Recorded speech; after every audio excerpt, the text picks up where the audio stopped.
Salut les dormeurs. Alors l'histoire de brûler le Coran, de ce pasteur de Floride qui voulait brûler le Coran, a fait évidemment le tour du monde, comme de bien entendu.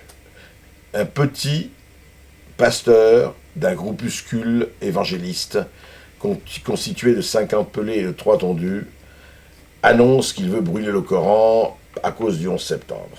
Ce qui est une imbécilité, en plus c'est pire qu'un crime, c'est une faute. Pourquoi ? Parce que brûler n'importe quel livre, parce que interdire n'importe quel livre, sacré ou pas, est une ignominie. Que ce soit en Floride ou dans la République islamique d'Iran, on sait très bien qui brûlait les livres, du temps de Hitler et autres.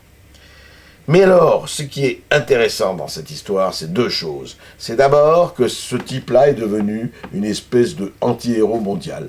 Il a une notoriété formidable. Il a connu son quart d'heure de célébrité mondiale, parce qu'évidemment la nouvelle fait le tour du monde. Il suffit de l'annoncer, et après, ça se développe. Les manifestations, les menaces, etc.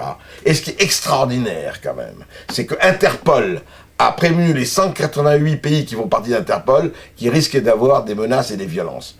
Mais alors, moi, la question que je me pose quand même, quand il y a, parce que là encore, le Coran n'a pas été brûlé, et j'espère, et heureusement, qu'il ne sera jamais brûlé.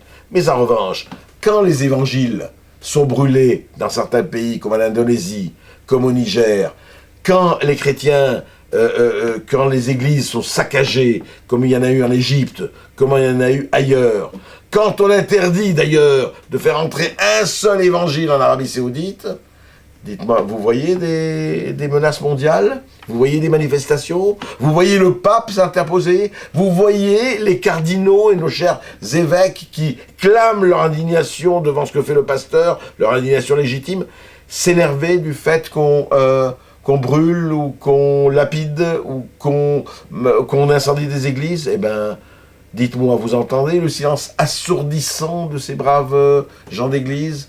Eh bien, moi aussi, je l'entends. Et très sincèrement, si vous avez envie que ça ne finisse pas comme ça, eh bien, réveillez-vous les dormeurs.